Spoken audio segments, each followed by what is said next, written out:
반갑습니다. 몸 건강, 마음 건강의 건강지킴이 임송합니다. 한 네티즌의 한마디가 눈에 띄었습니다. 아직 11월인데 뭐지? 이 한겨울의 날씨는? 어느새 날씨는 겨울의 문턱으로 우리를 데리고 왔는데요. 그러고 보면 달력의 날짜와 실제 계절의 흐름이 항상 같은 것만은 아닌 것 같아요. 가는 가을 아쉬워서 한번 버텨보려 하지만 이제 겨울이 오고 있는 것처럼 재촉하지 않아도 올 건 오고 막으려 해도 갈 건 가고 자연의 흐름 앞에서 잠시 겸손한 마음을 가져봅니다. 몸 건강, 마음 건강 오늘 순서 시작할게요. 라디오로 생방송되는 오전 11시 유튜브에서 원음방송 또는 몸 건강, 마음 건강 라이브를 검색하시면 실시간으로 방송에 참여하실 수 있고요. 오른쪽 하단에 구독 버튼 누르시면 원음방송의 다양한 컨텐츠도 만나실 수 있습니다. 오늘 몸 건강, 마음 건강 서울시 강남구 자향미 한의원 박정민 박사님과 함께합니다. 건강상담 원하시는 분들은 전화주세요. 서울 02-823-2000번, 서울 전화 02-823-2000번이고요. 문자 상담도 가능합니다. 샵 8970 우물정 누르시고 8970으로 보내주시면 됩니다.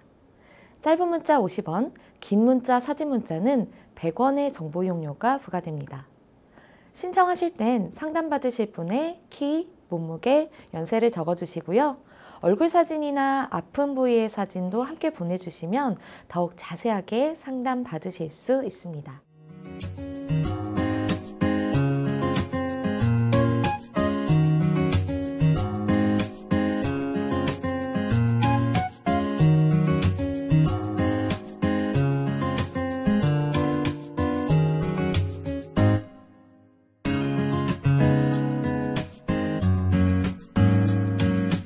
몸 건강, 마음 건강.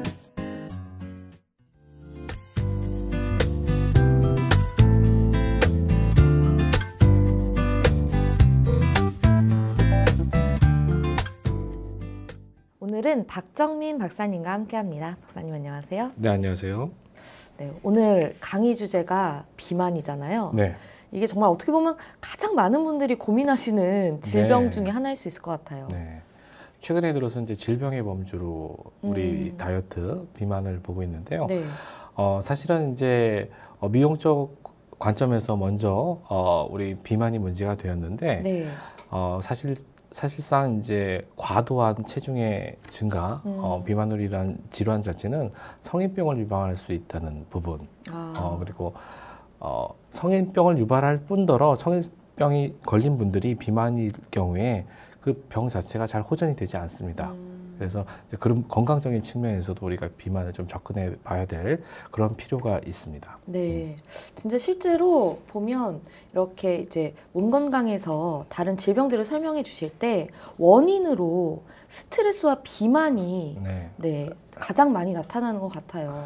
네, 닭이 먼저냐 달걀이 먼저냐 어떤 게 원인이고 어떤 게 결과가 먼저인지는 뭐 쉽게 논할 문제는 아니지만 네네. 비만이 모든 질환의 유발 요인인 것은 부인할 수 없는 사실이고요. 또 이제 다른 질환의 결과물로서 비만이 생기기도 합니다. 네, 그러면 비만이라는 건 뭐 어떤 상태인지를 좀 정확하게 짚어볼 필요가 있을 것 같은데요. 네, 우선 그냥 의학적으로 그냥 살펴보면요, 비만은 키에 비해서 체중이 많이 나가는 경우, 네. 그 중에서 이제 지방의 축적이 많은 경우를 우리가 비만이라고 할 수가 있습니다. 네. 체질량 지수라고 있는데요. 자기 체중을 키의 제곱으로 나눈 값을 우리가 체질량 지수라고 합니다. 이 체질량 지수가 25 이상인 경우를 네. 비만이라고 할 수 있고요. 또 이제 우리가 요즘에는 흔하게 체성분 검사를 할 수가 있죠. 심지어 이제 운동하는 곳에서도 이제 체성분 검사기가 있는데요. 네. 체성분 검사를 통해서 체지방률이 높다면은 비만으로 확진할 수가 있는데요. 네. 체지방률은 체중에서 지방이 차지하는 비율을 말합니다. 그러니까 이러한 뭐 체지방률이 높은 상황, 그리고 이제 체질량 지수가 높은 상황은 열량의 어떤 과다 섭취와 과소 소비, 그러니까 많이 먹고 덜 써서 발생하는 거죠. 네. 그 외에도 뭐 여러 연구에서 뭐 렙틴이나 아디포넥틴 이거 뭐 항비만 호르몬이거든요. 네. 이런 것들을 비롯해서 인슐린 저항성, 뭐 고인슐린 혈증이나 뭐 비만을 심화시키는 대사적 기전들을 계속해서 연구하고 있는데 네. 뭐 그래서 이제 어떤 뭐 유전적 경향성도 있다. 뭐 이런 다양한 연구 결과들이 나오고 있는데 네. 결과적으로는 그래도 이제 뭐 결과적으로는 그럼에도 불구하고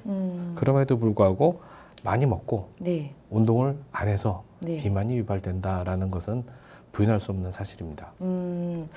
그 체질량 지수를 한번 계산을 해보면 좋을 것 같은데 이제 제 기준으로 하면 이렇게 공개되는 게 좀 그렇긴 하지만 어쨌든 이제 키가 160이라고 했을 때 네. 그 이제 미터로 하는 거죠. 그러니까 구지해 보시게요. 네, 1.6. 네. 네, 1.6 이렇게 해서 보면은 이제 네. 제곱을 한다. 2.56 정도 되는 것 같거든요. 네네네. 이 2.56을 체중으로 나눠서 25 이상이 되면 비만이다. 네네네. 네, 그러면 2.56을 25가 나오게 되려면 체중이 대략적으로 뭐 요 정도가 되면 된다. 그거를 그러니까 한 50kg 정도 되는 것 같아요. 네네네네. 네, 그러니까 보면은 보통 그런데 이제 여기서 이제 또 고민이 되죠. 네. 나 체질량 지수 상으로는 비만이 아닌 것 같아요. 그런데 난 네. 살찐 것 같거든요. 어, 그렇게 여기는 분들이 많아요. 실제로 한의원에 네. 오시는 분들 중에서 한의원 나 너무 살이 쪘어요. 살을 빼고 싶어요. 오시는 분들 중에 의외로 정상적인 체질량 지수를 갖고 계신 분들이 많습니다. 근데 지금 제가 계산을 약간 틀린 것 같은데 네. 160cm에 60kg 정도면 정상이라고 나오거든요. 네네네. 이 정도면 사실 이렇게 날씬한 체중이라고 일반적으로 얘기하진 않는데 그런 부분들이 요즘에 좀 괴리가 되는 게 네. 있습니다. 건강 체중과 미적 체중 기준이 다르기 때문에 그래요. 요즘에 어떤 미적인 기준이 통통한 아름다움보다는 건강미에 가까운 네. 표준보다는 날씬한 아름다움에 맞춰져 있지 않습니까? 네. 그래서 많은 분들이 건강한 표준에 해당함에도 불구하고 다이어트를 하려고 하죠. 네. 왜냐하면 미적 표준에 자신이 미달된다고 생각하기 때문에 그래요. 그렇죠. 그래서 건강의 범위도 레인지 같은 경우도 상당히 넓습니다. 건강한 표준에서 날씬한 표준까지 이 표준의 범위가 좀 스펙트럼이 넓은데요. 대부분의 사람들이 이 건강한 표준에 많이 몰려 있음에도 불구하고 체중을 빼려고 하는 이유는 좀 더 아름다워 보이기 위해서입니다. 네. 근데 날씬한 비만도 있잖아요. 뭐 내장에 조금 지방이 쌓였다든지 네. 이런 경우는 사실 체질량 지수로 알기는 어려울 것 같아요. 체질량 지수보다는 이제 체지방률이나 어떤 체성분의 비교, 체성분으로 우리가 알 수가 있는데요. 만약에 체중이 안 나간다 하더라도 운동량이 부족해서 네. 근육량이 부족하기 때문에 상대적으로 수분량이나 지방량이 많을 경우 이럴 경우 날씬한 비만이라고 합니다.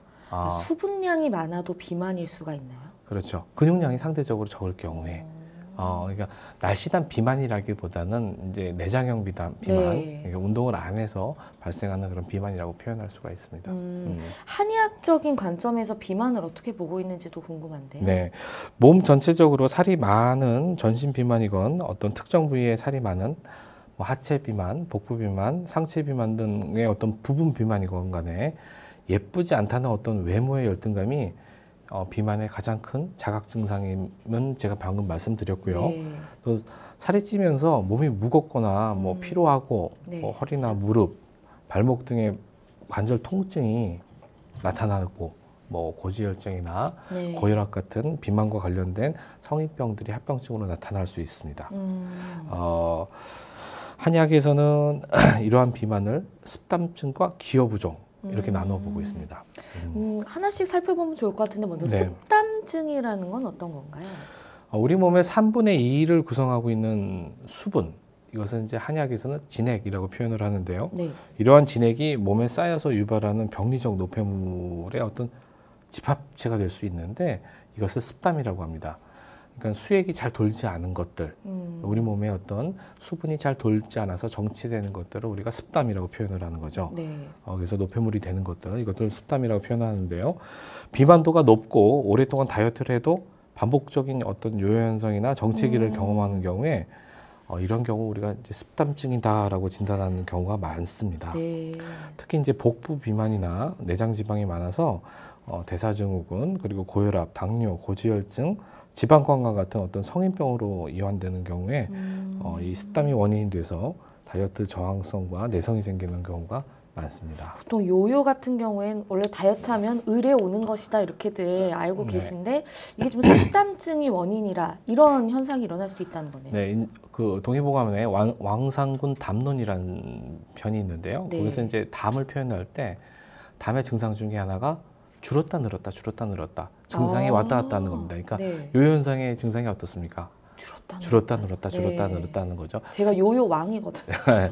습담증이 네. 이러한 증상이 대표적인 습담증의 대표적인 증상이 줄었다 늘었다 하는 증상인데요. 이게 이제 비만의 어떤 요요 현상의 어떤 원인이고 네. 다이어트 저항성을 생기는 원인이죠. 네. 이 습담은 우리 몸의 여러 부위에 머물면서 이상 증상을 초래하는데요. 습담이 머리에 쌓이면은 머리가 무겁고 띵하고 집중이 잘 안 됩니다. 그래서 기억력이 떨어질 수가 있죠. 네. 또 호흡기에 쌓이면은 기침이나 가래 같은 것들을 유발하기도 합니다. 네. 또 이제 호흡기에 쌓이다 보니까 가운데에 쌓이다 보니까 가슴이 답답할 수가 있겠네요. 네. 또 습담이 순환기에 쌓이면은 순환이 잘 안 되겠죠. 그렇죠. 그래서 손발이 네. 저리고 붓고 동맥경화에 좀 연기되는 경우도 있고요. 소화기에 쌓이면은 소화기 운동이 안 되겠죠. 네. 그래서 더부룩하고 울렁거리는 느낌. 그리고 이제 비뇨기에 쌓이면은 배뇨 잔변감이나 불쾌감 등이 나타날 수가 있습니다. 그러니까 습담이 우리 몸에 어디에 있느냐에 따라서 이 불편한 증상들이 이렇게 다양하게 나타날 수가 있습니다. 네, 그 비만에 좀 다이어트를 했는데 정체기가 올 수도 있다고 하셨는데 그럼 약간 이런 분들 있잖아요. 난 네. 그렇게 많이 먹는 거 아닌데 살이 찐다. 네. 이런 분들도 좀 습담이 있다고 볼 수도 있겠네요. 그럴 경우에는 습담보다는 기여에 해당합니다. 오히려 반대인가요? 저희가 이제 한약에서 비만을 습담증과 기여부종이라고 이제 보고 있는데요. 네. 오히려 힘이 없어서 살이 찌는 경우가 물만 먹어도 살이 찐다 이렇게 하는 분들 있지 않습니까? 힘이 없어서 살이 찌는 경우도 있습니다. 기여증이라는 것은 이제 체질적으로 네. 활동량 부족과 네. 부종을 유발하는 어떤 식습관이 더해져서 하체 비만이나 이제 복부 비만이 심한 분들을 말하는데요. 네. 한약에서는 이제 수분 대사를 관장하는 어떤 비장이나 폐장, 신장의 기능이 떨어지면서 몸에서 수분을 처리하는 능력이 저하됩니다. 그래서 결과적으로 노폐물이 체외로 잘 배출되지 않고 부종을 일으켜서 이제 붓게 되는 그 상태를 기여부종 상태라고 합니다. 그러니까 못 먹어서 잘 안 먹는데도 수액 대사가 잘 안 돼서 붓는 거죠. 물만 먹어도 부어요 하는 게 이러한 증상에 해당하는 거죠. 네. 근데 부종을 유발하는 식습관 이런 거는 뭐 이렇게 짜게 먹는다든지 이런 건가요? 그렇죠. 짜게 먹을 경우에도 몸이 많이 붓고요. 붓는 거에는 원인이 너무 다양합니다. 네. 첫 번째는 식습관도 문제가 방금 말씀하신 어떤 식습관, 너무 짜게 먹는다, 너무 자극적으로 먹는다는 식습관 자체도 문제가 될 수 있는데요. 체질적으로 문제가 되는 경우가 더 큽니다. 나는 정말 음식도 잘 먹고 그리고 관리도 잘 하는데 맨날 버요. 네. 이런 분들이 우리가 이제 기여비만에 해당하는데요. 몸에서 이 수액 대사를 관장해 줄 힘이 부족한 겁니다. 대사를 돌려줄 비장, 폐장, 신장의 기능이 부족하기 때문에 그래서 우리 몸이 통통 붓게 되는 경우가 많아요. 이럴 경우에는 이제 실제로 비장과 폐장 그리고 신장을 튼튼하게 해주는 어떤 한약 치료를 통해서 이 붓기를 치료할 수가 있습니다. 네.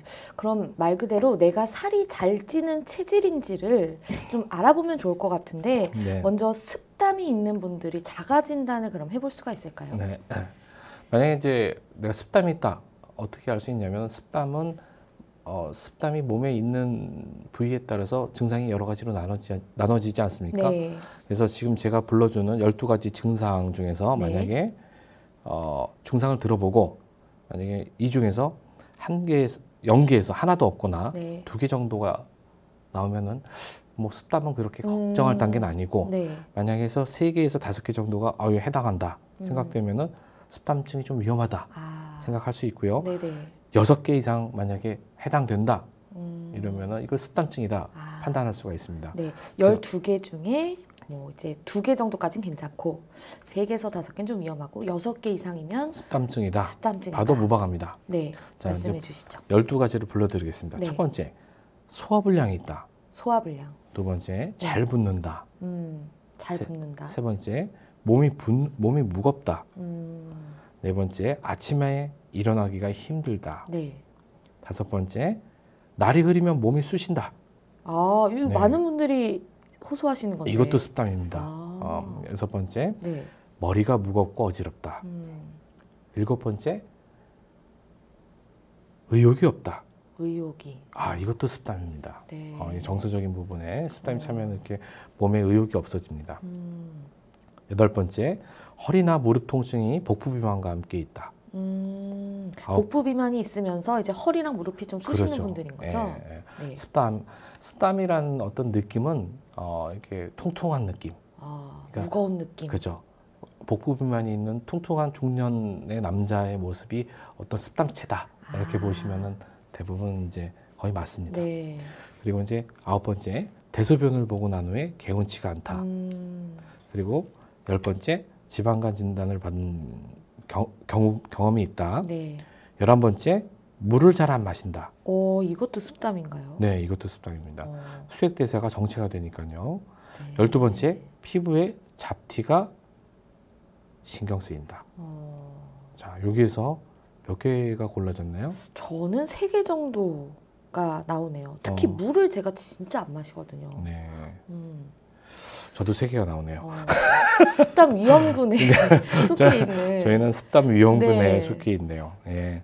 하지만 이제 실질적으로 많은 네. 분들이 이 습담증으로 고생하는 분들은 6개가 아니라 7개, 8개도 이 증상에 해당합니다. 네. 그래서 이제 이런 분들은 피부에 좀 잡티가 많은 분들도 습담 때문에 이런 것들이 올라오는 건가요? 역시 이거 피부의 구 동의보감에서도 이제 표현되는데 피부에 담이 꼈을 때 때 구자를 써서 때가 낀다 라고 표현하는데 그게 바로 잡티 그리고 이제 트러블 네. 피부 잡티나 어떤 피부에 생기는 트러블들을 이 습담 때문에 생긴다 이렇게 보고 있습니다.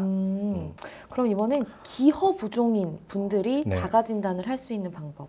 네, 역시 기허부종도 네. 제가 기허부종은 13개를 불러드릴 겁니다. 13개. 13개를 불러드리는데 2개까지는 네. 기허부종이 아닙니다. 마찬가지네요. 걱정 안 하셔도 돼요. 3개에서 5가지는 기허부종이 좀 위험한 경우 네. 6개 이상은 역시 이거 기허부종 맞습니다. 네. 기허부종으로 판단하셔도 됩니다. 자, 지금부터 불러드릴 테니까 한번 자가진단 한번 해보세요. 13개를 불러드리겠습니다. 네. 붓기가 있다. 붓기가 있다. 두 번째, 피로감을 느낀다. 역시 아침에 일어나기 힘들다. 네. 손발이 차갑거나 저리다. 얼굴색이 창백하고 입술에 핏기가 적다. 이건 둘 중에 하나만 해당돼도 체크할 수 있나요? 그렇죠. 네. 그리고 이제 말을 많이 하면 기운이 빠진다. 이게 기허의 대표적인 증상입니다. 네. 근데 이거 뭐 실제로 여자들 많이 수다 떨면은 네. 기운 빠지죠. 그렇죠. 그 정도 말고 네. 조금만 말을 해도 이제 기운이 빠지는 경우가 있습니다. 정말 나 오늘 말했다 이 느낌이 아닌데도 네네네. 네. 조금만 말을 해도 이제 기운이 빠지는 경우. 네네. 네. 그리고 이제 어지러움을 자주 느낀다. 조금만 움직여도 숨이 가쁘다. 추위를 타는 편이다. 네. 아침 식사를 자주 거른다. 그리고 식사 시간과 양이 불규칙하고 소식과 과식이 반복된다. 네. 단 음식, 빵, 면류, 밀가루 음식을 자주 먹는다. 목이나 어깨, 상부 근육이 네. 자주 뭉치거나 결린다. 자, 어떠세요? 저는 거의 지금 반 이상이 체크가 된 것 같아요. 네. 그러면 이제 기허부종의 맞습니다. 위험군이죠. 네. 이 뒤쪽에 가면은 이제 기허를 유발할 수 있는 생활 습관이 포함되어 있기 때문에 그래요. 우리가 이제 기허의 체질뿐만 아니라 네. 기허증을 일으킬 수 있는 체질들. 보통 여성분들 같은 경우에는 많은 분들이 한약에서 우리가 이제 남자 여자를 나눠볼 때 네. 남성을 기체라고 하고요, 네. 여성을 혈체라고 합니다. 그래서 여성은 혈체이기 때문에 기병이 많이 생기고 남성은 혈체이기 때문에 기체이기 때문에 혈병이 생기면 위험하고 이런 어떤 또 이렇게 보는 네. 관점도 있는데요.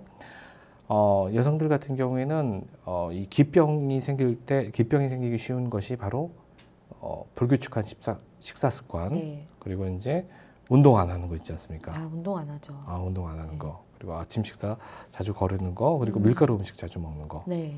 이런 음식, 이런 어떤 습관 때문에 이런 기병이 자주 걸리게 되고 이것들이 이제 기여부종을 유발할 수가 있습니다. 추위를 많이 타는 분들 정말 많은데 저만 해도 그렇고요. 네. 이것도 기여부종의 어떤 시그널이 될 수가 있네요. 네, 이거는 이제 기여의 증상입니다. 기여가 되게 되면은 기여가 심해지면 이제 양어를 유발하게 되는데요. 네. 그때 이제 추위를 많이 느끼게 되죠. 그리고 손발도 차고 추위도 많이 느끼고. 그런데 됩니다. 보통 이제 어쨌든 내가 좀 체중이 나가게 되는 경우는 네. 많이 먹어서 그런 거잖아요. 활동량보다. 네. 근데 약간 이런 게 있어요. 식욕이 막 당기고 많이 먹어도 더 먹고 싶고 이런 게 결국에는 비만의 가장 원인이지 않을까 싶거든요. 방금 이제 말씀하신 것 중에 좀 잘못된 부분이 있는데요. 네. 많이 먹고 많이 덜 움직여서입니다. 많이 먹는데 네. 많이 움직이면 문제가 될 게 없습니다. 근데 현대인들은 많이 먹는데 네. 먹는 거에 비해서 덜 움직이죠. 많이 먹으면 무거워서 움직이기가 힘들어요. 그렇죠. 그렇죠. 네. 그게 첫 번째 몸이 무거워져서 습다명이 되는 습다명 비만이 되는 경우가 그렇게 네. 되고요. 기운이 없어서 못 움직이게 되는 경우에는 기여가 되는 경우죠. 이제 많이 먹는 게 문제가 되는 게 아니고 네. 먹는 만큼 안 움직여서 문제가 되는 겁니다. 정확하게는. 근데 식욕이 당기는 것도 네. 체질이거나 아니면 이게 어떤 문제가 있어서 그럴 수가 있나요? 식욕이 당기는 것도 진짜로 식욕이 당기는 경우가 있고요. 네. 아니면 가짜로 당기는 경우가 있습니다. 가짜 식욕이 있다고 하더라고요. 그렇죠. 역시 이것도 습담일 경우가 있고 기여가 될 경우가 있습니다. 자, 단계 땡기는 경우는요. 네. 우리 몸에서 단계 땡기는 경우가 어떤 때 단계 땡기죠? 스트레스 받을 때. 스트레스 받을 때. 네. 그리고 이제 몸에 스트레스 받는 상황이 되었을 때입니다. 네. 예를 들면은 네. 많은 분들이 생리 때 식욕이 당긴다고 표현을 하는 분들이 그렇죠. 많죠. 네. 예. 어떤 형태가 되었든 스트레스를 받는 상황이 되었든 스트레스를 받는 몸의 신체적 상황이 되었든 네. 비슷한 상황이 되었든 이때 당기게 됩니다. 이때 식욕을 우리가 가짜 식욕이라고 하죠. 왜냐하면 단계 땡기게 되면은 네. 단 성분은 바로 에너지로 활용할 수가 있죠. 네. 바로 에너지로 활용하게 되면 우리가 스트레스 예전 같은 경우에 우리가 이제 지금 말고 현대 말고 과거에 아주 이제 예전 선사시대 같은 경우에는 스트레스 상황이 맹수를 만나는 거죠. 네. 내 목숨을 위험할 수 있는 적군이나 맹수를 만나는 게 스트레스 상황인데 이때는 빠른 시간 내에 에너지를 써서 도망을 가거나 네. 싸우거나 해야 되는 몸의 어떤 신체적 변화를 일으켜야 됩니다. 그렇기 때문에 단계 땡기는 거죠. 근데 현대사회에서는 네. 이런 스트레스가 그런 스트레스, 목숨을 위협할 만한 스트레스가 아니죠. 네. 그럼에도 불구하고 몸에서는 그러한 패턴들이 남아 있는 거죠. 네. 그렇게 돼서 자꾸 이제 그런 상태가 단계 땡기게 되고 그것이 이제 비만으로 이렇게 발전하는 경우가 있는데요. 이것들을 잘 판단해서 적당히 끊어주는 것은 이제 좀 노력이 필요합니다. 네. 노력으로 이게 진짜 식욕인지 가짜 식욕인지 판단하는 본인의 노력이 필요한데 이거를 어떤 판단하는 어떤 노력 없이 그냥 무작정 본능을 따라간다면은 비만으로 빠질 수밖에 없죠. 네. 이제 뭐 거의 겨울로 접어들긴 하지만 또 가을이 되면 이 날이 좋아서 그런지 식욕이 더 당기는 것 같기도 하더라고요. 그 가을이 돼서 이제 식욕이 당기는 경우는 좀 다른 경우도 있는데요. 네. 알레르기일 수도 있습니다. 우리가 환절기 알레르기 때 가장 흔하게 알레르기 하면 떠오르는 게 뭐죠? 기침, 비염, 네. 콧물 알레르기죠. 콧물 알레르기가 왜 생기는지 아세요? 뭐 꽃가루 이런 것 때문에 그렇죠. 생기잖아요. 꽃가루 때문에 발생하기도 하고요. 아니면 환절기 때 급격한 기온차 때문에 발생을 하는데 그것이 자극이 돼서 내 몸에 변화가 일어나서 이제 기침을 하게 되고 콧물이 일어나는 거죠. 네. 내 몸에 어떤 변화가 일어나느냐? 코 점막이 붓는 겁니다. 그리고 세포도 붓고 피부도 보여요. 그래서 얼굴도 막 보여. 얼굴도 붓고 가을이 되면 얼굴도 붓고 알레르기 있는 사람들 한번 보면은 막 눈도 붉게 되고 막 코도 점막도 붓고 얼굴도 몸도 막 붓는다고 합니다. 근데 모든 점막이 붓게 되는데 네. 소화기관도 점막으로 이어져 있어요. 네. 그래서 위장관도 붓고 대장소장도 많이 붓게 되는데요. 위장관이 붓게 되면은 그만큼 가짜 식욕이 늘어나죠. 그런가요? 그래서 식욕이 당기게 되는 겁니다. 그래서 천고마비라는 것은 어떻게 보면은 가을이 되면은 말이 살찐다. 어떻게 네. 보면은 알레르기를 표현하는 말일 수도 있습니다. 네. 그게 그냥 하는 얘기가 아니라 네. 실제로 과학적으로 검증이 된 얘기네요. 그렇죠. 근데 비만 자체도 문제지만 네. 합병증이 또 무섭다고 하잖아요. 그렇죠. 비만한 몸이 되면 몸이 무거워져서 네. 운동하기도 힘들고 또 이제 순환이 잘 안 돼서 네. 습담과 부종이 생깁니다. 그렇게 되면은 비만이 더 심해지겠죠. 네. 이런 악순환이 거듭되는데요. 더불어서 이제 과식은 과도한 포만감에 이어서 폭발적인 식욕을 유발해서 또 다른 폭식을 유도하기 쉽습니다. 네.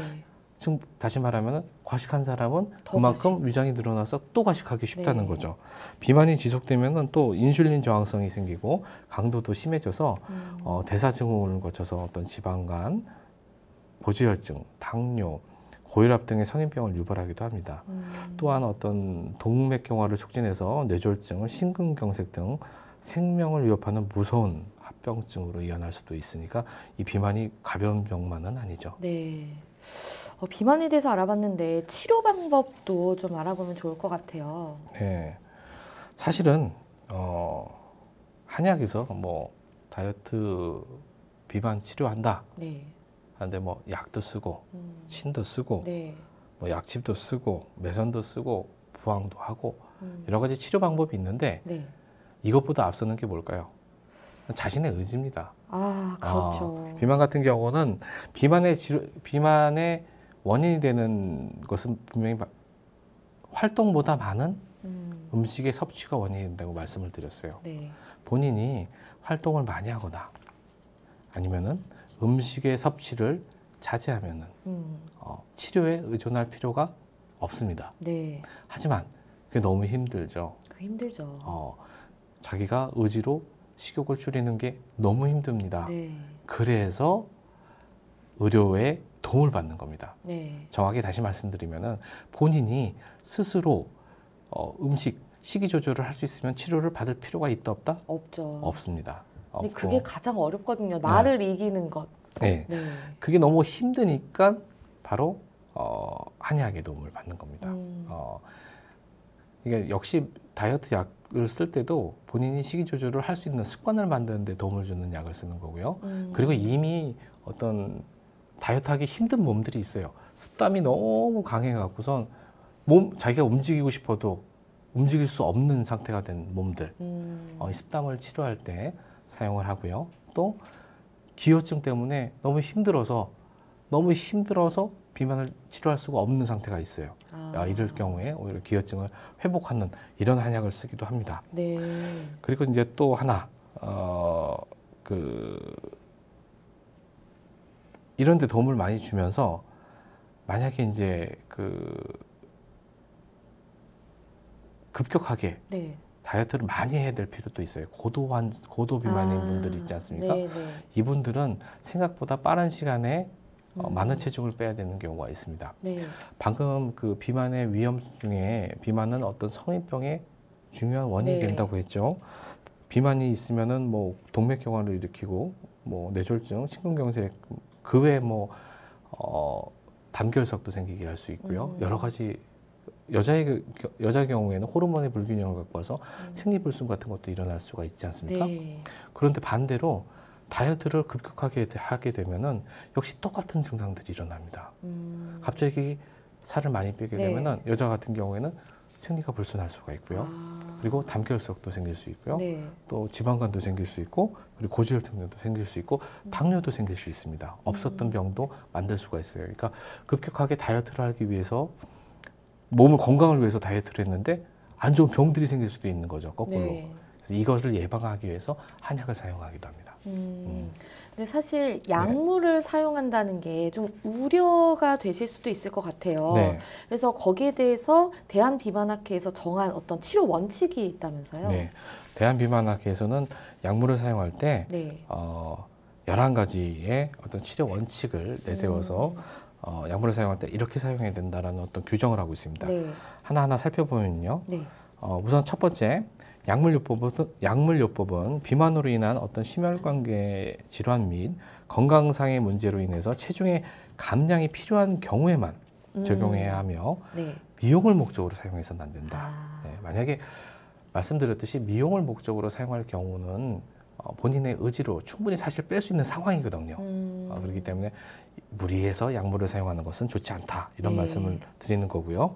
비만 치료를 위해서 식사 조절, 운동 등의 비약물 요법을 한 뒤에 네. 3개월에서 6개월 후에도 기존 체중의 10% 이상 감소되지 않으면 그때 약물 치료를 시작하는 것이 원칙이다. 이렇게 두 번째는 되어 자신의 있습니다. 의지로 먼저 노력을 해본 뒤라는 얘기인 것 같아요.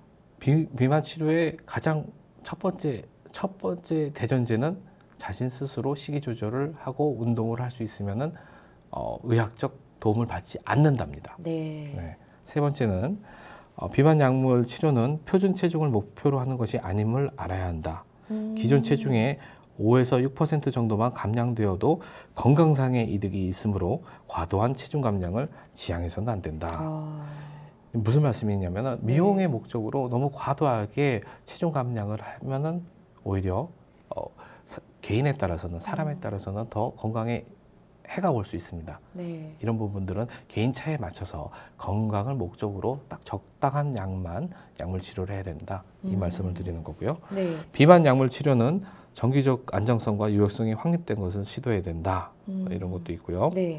약물 치료는 비약물 치료를 대신할 수 없으며 생활 습관 교정을 시행하면서 보조적으로 시행하는 것이 원칙이다. 비만 약물 치료는 반드시 의학적 감시하에 이루어져야 된다. 약물 치료는 비만의 장기적 관리의 한 부분으로 이해되어야 하며 네. 약물 치료의 이득과 비만의 위험성을 잘 저울질해서 개개인의 건강 상태에 따라 신중하게 사용되어야 한다. 자, 앞서 말했던 얘기들을 계속 반복하면서 네. 계속 중요한 얘기들을 계속 반복하고 있습니다. 개인의 의지. 결국에 이제 정리하자면은 개인의 의지가 가장 중요하고 약물 치료는 보조적으로 사용하되 건강을 해치지 않는 선에서 사용하는 것이 좋다라고 네. 말하고 있습니다. 네. 비만 같은 경우에는 굉장히 정말 의지가 중요하고 생활 습관 관리가 중요하잖아요. 네, 그렇습니다. 끝으로 정말 이거 하나는 지켜주시면 좋겠다 하는 게 있으면 어떤 게 필요할까요? 많은 분들이 손쉽게 다이어트를 하기 위해서 의학의 도움을 빌리죠. 네. 꼭 한의학뿐만 아니라 어떤 현대의료기관에도 방문을 하는데 모든 비만 치료제는 비만을 완치하는 약이 아닙니다.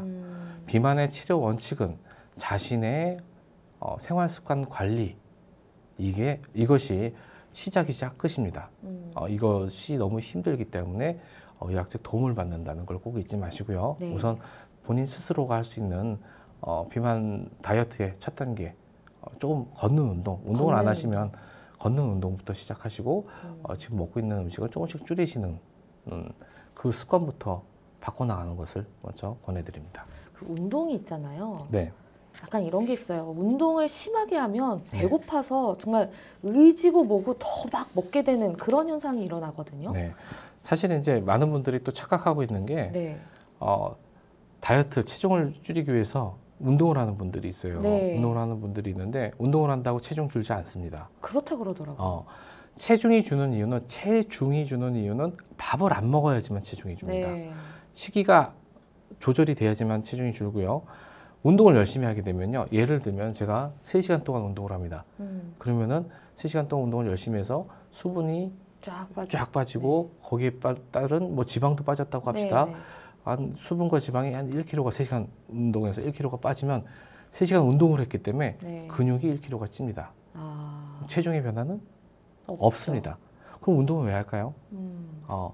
근육 양과 지방의 부피가 다르죠. 네. 그래서 운동을 하게 되면 같은 체중임에도 불구하고 굉장히 균형 잡힌 몸매를 유지할 수가 있게 되고요. 네. 또 기초대사량이 높아져갖고 지속적으로 살을 뺄 수 있는 몸을 만들기 위해서 운동은 반드시 해야 되는 거죠. 그리고 이미 먹은 음식들을 대사하기 위해서는 적절한 운동이 필요한데요. 현대인의 어떤 현대인은 뭐 많은 음식들이 있지 않습니까? 네. 요즘에는 못 먹는 사람 없죠. 네. 특별한 경우를 제외하고는 자신이 먹는 것이 자신이 활동하는 것보다 무조건 많습니다. 그래서 조금이라도 더 움직이는 습관을 들이는 게 좋죠. 또 덧붙이자면은 운동한다고 해서 아까 말했듯이 막 허기진 운동도 심한 운동을 하시는 분들이 많은데 그거보다는 그냥 자신이 꾸준히 할 수 있는 거. 저는 환자한테 뭐라고 하냐면은 뭐 하나 배우세요 이럽니다. 헬스장 끊지 3개월 뭐 끊어서 재미없는 거 뭐 3번 가고 말지 말고. 쉽지 않아요. 그죠? 그냥 수영 배우고 싶으면은 그동안 배우고 싶었던 거 수영하세요. 뭐 테니스 하세요. 아니면 댄스 하세요. 뭐 이런 식으로 배우고 싶었던 취미 활동을 하시게 되면은 몸을 안 움직였던 것보다는 더 움직이게 되지 않습니까? 그래서 이제 아무래도 좀 건강에 도움도 되고 다이어트에도 도움이 되는 그런 방법으로 생활 습관을 만들어 나가는 것이 좋지 않나 생각합니다. 네. 다이어트에서 운동을 떠올리면 보통 정말 지옥 같은 운동 훈련 이런 걸 떠올리는데 네. 그런 게 아니라 약간 좀 더 활동량을 늘린다라는 개념으로 접근하시는 게 필요하겠네요. 네, 그렇습니다. 네. 오늘은 한의학에서 보는 비만의 원인과 치료법에 대해 알아보는 시간이었습니다. 박사님 오늘도 좋은 말씀 감사합니다. 네, 감사합니다. 미니 강의 오늘은 박정민 박사님께서 비만에 대해 자세히 강의해 주셨습니다. 미니 강의 함께 하시면서 궁금한 점 있거나 오늘 강의 주제와 연관이 없더라도 평소에 건강 상담 받고 싶었던 분들 전화 주세요. 본인 증상은 물론 가족이나 지인의 증상도 상담 가능합니다. 서울 전화 02-8232-2000번으로 전화 주시면 되는데요. 몸건강 마음건강이 라디오로 생방송되는 평일 오전 11시부터 정오 사이에 전화 열어두고 있습니다. 문자로도 상담 신청 받고 있는데요. 문자 참여는 샵8970, 우물정 8970입니다. 짧은 문자 50원, 긴 문자 사진 문자는 100원의 정보 이용료가 부과됩니다. 건강한 행복을 만나는 시간, 여러분은 지금 WBS 원음방송 건강상담 프로그램 몸건강 마음건강 함께하고 계십니다.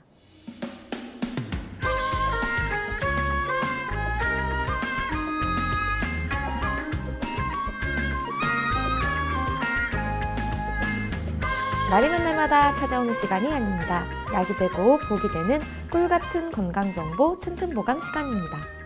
오늘 주인공은 홍합입니다. 홍합은 건강에 어떤 도움을 주는지 박사님께 여쭤볼게요. 박사님, 홍합이 우리 몸에 어떤 도움을 주나요? 네, 홍합은 달고 담백한 맛으로 네. 단백질, 비타민, 타우린 등의 성분이 다양하게 들어있어서 피로를 감소시켜주고 에너지를 북돋아주는 저칼로리 식품입니다. 네. 특히 홍합은 비타민 D 성분을 많이 함유하고 있는데요. 비타민 D는 칼슘과 인해 흡수를 높여주는 역할을 해서 뼈 건강을 향상시키기 때문에 홍합은 여성 골다공증 예방에 좋고 또 네. 한창 크는 아이들의 근육과 뼈 성장을 촉진하는 영양식이 될 수가 있습니다. 또 이제 홍합은 숙취 해소에도 효과적인데요. 네. 홍합에는 간에 좋은 타우린 성분이 많이 함유되어 있기 때문입니다. 타우린은 간의 해독작용을 돕고 간 기능을 개선시켜서 숙취 해소, 피로 회복에 좋은 성분인데요. 홍합의 풍부한 타우린과 베타인 성분은 간 기능을 강화해서 간의 해독 작용을 활성화시켜주기 때문에 술을 많이 마시고 숙취가 심할 때 홍합을 따뜻하게 국으로 끓여 먹으면 속이 편안해지고 술에서 빨리 깰 수 있게 되는 거죠. 그럼 꼭 술을 드셔야 할 때 네. 홍합에 관련된 음식을 이렇게 안주 삼아 드셔도 괜찮겠네요. 네. 안주로 네. 홍합을 같이 먹는 경우는 이제 홍합이 간에 좋기 때문입니다. 네. 간에 좋으면 간 같은 경우에는 술독 그리고 해독하는 데 좋지 않습니까? 네. 그래서 이제 간에 어떤 해독 작용을 좋게 해주기 위해서 이제 홍합을 안주로 먹는 경우가 많이 있죠. 네. 네. 또 간이 눈하고 연관돼 있다고 알고 있는 게 맞나요? 네, 황제내경에서는 간의 구멍은 눈이며 간이 허하면 눈이 어두워져서 볼 수 없다라고 기록되어 있습니다. 간이 안 좋으면 눈이 좀 침침해지나 봐요. 네, 간주목이라고 표현되어 있는데요. 간이 제 기능을 다해야 눈도 건강하게 유지할 수가 있는데요. 네. 간 기능이 저하되면 눈의 피로감과 건조함, 다크서클 등의 증상이 자주 발생할 수 있으므로 간 기능을 보호하는 식품인 방금 이제 홍합이 좋다고 했죠? 네. 홍합을 자주 섭취하면 눈 건강에도 도움이 됩니다. 그뿐만 아니라 홍합은 철분이 풍부하기 때문에 네. 빈혈에도 좋고 비타민 A와 비타민 C, 셀레늄을 다량 포함하고 있어서 노화 방지에도 도움이 됩니다. 네.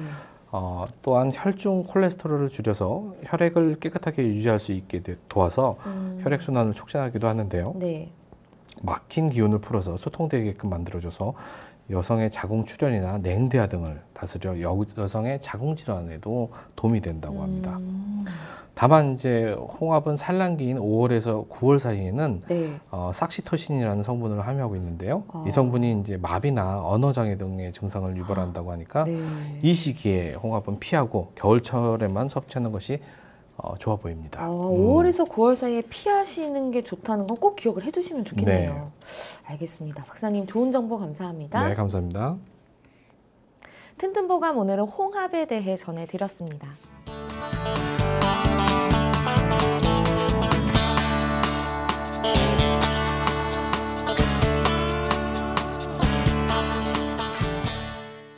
자, 그럼 오늘의 건강상담 시작해 볼 텐데요. 건강상담은 체질이나 상황에 따라 개인차가 있을 수 있다는 점 미리 말씀드립니다. 상담 전화 서울 02-823-2000번입니다. 몸건강, 마음건강은 TV와 라디오를 통해 방송됩니다. 원음방송TV는 스카이라이프 채널 187번, KT올레TV 239번, SKBTV 309번, LGU 플러스 278번, 딜라이브 239번, CJ헬로 238번, 현대 HCN 549번, 제주 KCTV 375번, 금강방송 796번입니다. 라디오는 서울 경기 FM 89.7, 부산 경남 104.9, 대구 경북 98.3, 광주 전남 107.9, 전북 충남 지역은 97.9MHz로 청취하실 수 있고요. 원음방송은 스마트폰으로도 만나실 수 있는데요. 플레이스토어나 앱스토어에서 원음방송 검색하시면 무료로 다운받으실 수 있습니다. 오늘은 박정민 박사님께서 친절한 상담해드립니다. 자, 그럼 첫 번째 전화 받아보겠습니다. 여보세요? 예, 네, 반갑습니다. 예, 본인 상담이신가요? 예. 네, 키, 몸무게, 그리고 연세가 어떻게 되십니까? 키가 149고, 나이는 83살이고요. 네. 몸무게는 55kg. 아, 네. 지금 제 옆에 박정민 박사님 계십니다. 편하게 상담 받아보세요. 예? 네, 어머니 안녕하세요. 예. 연세에 비해서 굉장히 정정하시네요. 목소리도 또랑또랑하시고. 그런데요. 네. 저기, 허리는 이제 다리는 5대 수술하고, 네. 허리, 엉덩이는 한 75부터 엉치가 아파갖고선 서울로 한 주사 맞으러 한 1년 다녀도 안 낫더라고요. 그래서 이 청주 살거든요. 제가 청주에서 이제 어느 병원 누가 자른 데로 거기서 가가지고 주사 3대 맞고 그냥 여적 한 8년 그냥 잘 지냈는데 요즘에 네. 자고 나면은 막 엉치가 빠지는 것 같이 아프고 그래서 이제 또 선수들 바르는 그 약을 애들이 사다 줘서 그거를 바르면 또 한 시간 있다면 괜찮아요. 그러면 도로 댕기면 해정 괜찮다가 네. 아침으로 일어날 때 가끔 그런 게 많아요. 네. 그런지 왜 그런가 그랬더니 처음에 아플 때 MRI 찍어봤더니 디스크 조금 있고 협착증 조금 있고 4번, 5번에서 신경이 눌렸다고 그러더라고요. 네. 그런데 수술은 안 하고 그냥 그 주사 맞고 그냥 8년 잘 지냈어요. 그런데 요즘에 자고 일어나면 그래 아프고 그리고 이제 또 자고 일어나면 잇몸이 전체가 여기저기 막 아파갖고 아이고 그러다가 이제 한참 돌아다니면 또 괜찮고 그래. 그리고 감기약을 먹으면 하나도 안 아파요. 네. 그래. 그런 정상인데. 그럼 지금 궁금하신 게 엉치 아픈 게 궁금하신 거예요? 아니면 어떤 게 궁금하신 거예요? 아니 엉치든지 만날 아픈 거 그러니까 저기 왜 그런가 하면 왜 자고 일어나면 그렇게 사방이 아프지? 자고 일어나면 몸이 이제 사근사근 아프신 거예요? 예. 언제부터 그러셨어요? 한 젊어서부터 좀 그랬는데 요즘에는 기운이 없으니까 더 좀 힘없는 것 같아. 그죠? 그래도 또 댕기면 또 네. 그냥 회전 잘 그냥 댕겨요. 그냥 이거를 네. 일어날 때 그래 아파갖고 네. 한참 있으면 괜찮아. 지금 어머니 말씀하신 거에 사실 답이 있습니다. 요게 어머니가 특별히 몸이 크게 무슨 질환이 있거나 병세가 있는 건 아니시고요. 예. 어머니 연세가 83세나 되셨는데 아주 그냥 목소리에도 기운이 넘치시고 총기가 넘치시네요. 네. 그런데 그럼에도 불구하고 그 몸의 기운은 그 어머니 총기를 못 따라가는 것 같아요. 80년을 살은 몸은요, 아무리 이제 건강하신 편에 해당함에도 불구하고 젊은 사람에 비해서 몸의 기운은 상대적으로 적죠.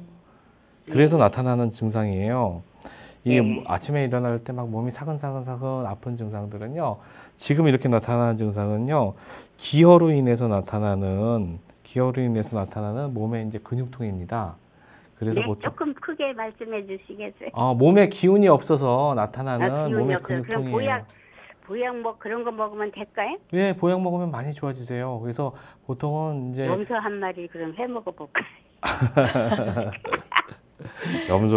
그러니까 염소보다는 그 근처 한의원 가셔서 어머니 네. 그 체질에 맞는 보약을 해 드세요. 왜냐면은 어머니 연세가 좀 있으시기 때문에 염소도 좋긴 좋은데 염소는 소화나 이런 부분이 어머니가 이렇게 감당이 되실지 어떤 체질인지 제가 좀 어떤 이들은 그거 한 마리 해 먹으면 1년 잘 지낸다고 그러더라고요. 그 젊은이들은 또 그럴 수 있는데요. 어머니는 또 연세가 있으시니까요. 어머니에 네. 맞는 약을 해 드시는 게 맞을 것 같아요. 얘기하고 예. 맞는 약을. 예, 어머니 특별히 불편하신 게 아니고요. 어머니가 연세가 많으셔서 나타날 수 있는 증상이에요. 마치 이거 그냥 간단하게 몸 튼튼해주는 보약 먹으면은 금세 좋아질 수 있는 증상입니다. 예, 그것도 한 몇 년, 1년에 한 2번 먹어봤거든요. 한 3년. 네. 근데 그 먹을 때뿐이에요. 먹을 때는 그래도 이런 증상 예, 없어지시잖아요. 좀 덜 하더라고요. 그죠? 덜해지시죠. 그러니까 이게 기운이 없어서 나타나는 증상이지 뭐 어머니 몸이 특별히 어디가 아프셔서 나타나는 증상이 아니에요. 그래서 그냥 주기적으로 어머니 이제 몸 보호하실 나이가 되셨잖아요. 주기적으로 이제 몸을 튼튼하게 좋은 약 많이 드시면은 좋아지십니다. 네. 다행이시고 좋으시네요. 아주. 네. 그리고 이제 이 엉치는 뭐 시술을 하던가 뭘 해야지 될 것 같은데 제 생각에. 네. 엉치 같은 경우도 뭐 75세 때 뭐 그때 그 주사 맞고서 8년간 잘 쓰셨다고 그러셨잖아요. 그죠? 예, 그거 그래서, 주사 먹고 괜찮은데. 뭐 주사를 한번 맞아볼까 지금 그랬는데 그래 나는 아침에 일어날 때 아파서 그래서 전화드렸어요. 뭐가 약이 네. 뭐 잘해 요거 같은 경우도 마찬가지예요. 이것도 만약에 혹시 몸이 튼튼해지면요, 이 엉치 통증도 조금 줄 수가 있어요. 예. 연세가 많이 드시면은 신기가 많이 허해지신다고 해서 엉치 부분이 많이 빠지는 통증이 나타나는데, 예, 맞아. 많이 걸으면 똥치가 더 아프고. 그렇죠. 예, 이 부분도 예. 좋아질 수가 있으니까요. 같이 한번 근처 한의원 가셔서 상담해 보세요. 네, 어머니 네. 고민 많이 되시면 그러면 오늘 전화 드린 거는 돈 안 드려도 돼요? 그럼요. 네, 돈 안 들여도 네, 됩니다. 괜찮습니다. 네, 전화 주셔서 감사합니다. 네, 알았어요. 네, 감사합니다. 수고하세요.